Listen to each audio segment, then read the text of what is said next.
Good afternoon, everyone. Locksmith Edyd here, live in sunny South Florida. And today we have a client that brought us an American 6000 series padlock. I do believe this is. This is the round hockey puck style padlock. Where it is it has the groove in the back where the special hasp would go down.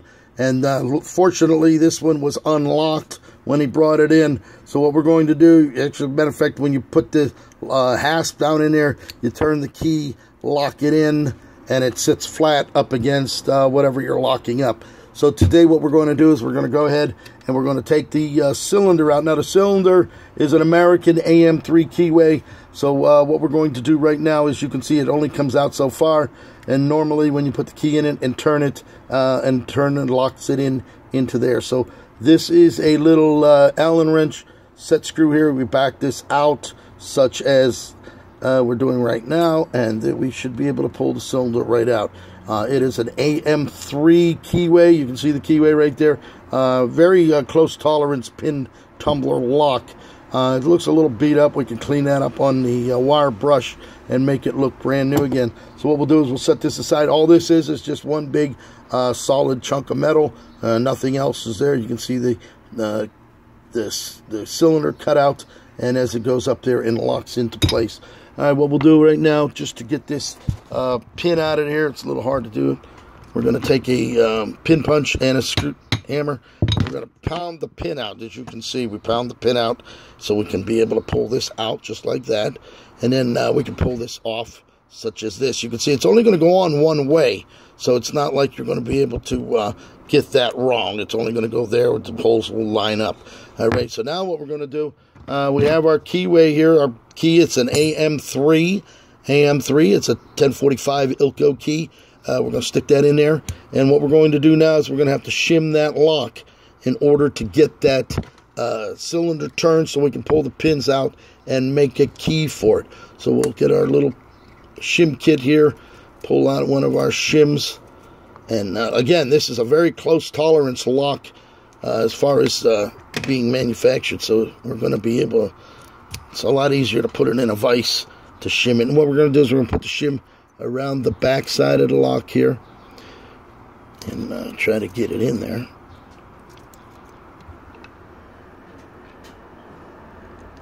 It's going to be a little difficult there. Oh, we just had it. And we're going to pull the key in and out until we get that shimmed all the way down through. And this is going to be a little job, not being able to do it. There we go. We got one pin in. We got one pin in already. So we're going to continue pulling this in and out.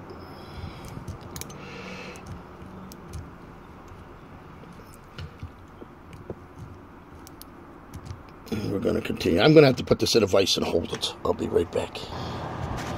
Okay, we had it in the vise. We now actually have the cylinder shimmed all the way through. You can see the keyway is now turned. And now what we can do is put a follower in there. So we're going to get one of our followers. HPC sells a pretty good set. It has all the different sizes. So we're going to go ahead and get the smallest one out of here. And as you can see, what we're going to do right now is we're going to follow that cylinder plug right out of there so we can get the cylinder turned just as such. You can see that. See how it slid right? Oh, we didn't see it. Okay, we slid the follower right through. We have the top pins and the springs up here. We have the lower pins. Here you can see the shim, how the shim actually held everything into position. We'll put the key back in there. You can see there it is right there. Clean it off for you. And there you can see. Now this was actually a 6-pin cylinder. You can see that 1, 2, 3, 4, 5, and the other pin is here at the back, sitting there, so that we didn't have a long enough key. So, but we did get that thing shimmed the best of our ability. Okay, so what we're going to do right now, we're going to take it onto the framing. We're going to actually cut these down to make the depths all flat, and we will show you that as soon as I come back. Okay, we ran it on the framing. We cut the key. We used, we actually did it by sight. I actually have the key framing book that'll tell you what the depths are, but what I like to do is just to sight it up. So as you can see, when you put the key in, it is now flat all the way across. Let me see if I can get a better picture.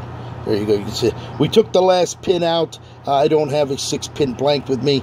This is a 5-pin key. The 1045, the 1046 ilco would be a 6-pin. So what we did was we removed the last pin out of there, as you can see.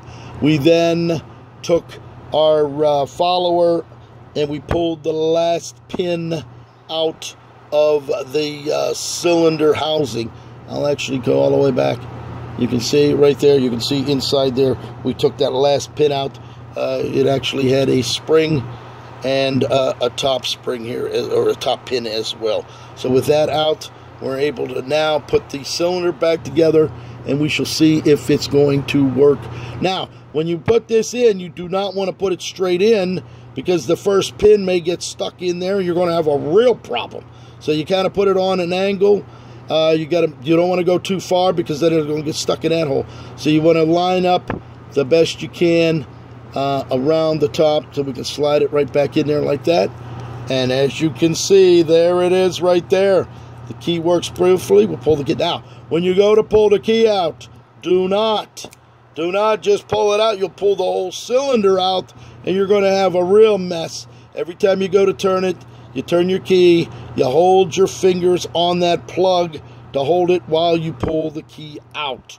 If not, you're going to pull the plug out. All the springs, all the top pins and the lower pins are going to fall out, and you're going to have a real mess.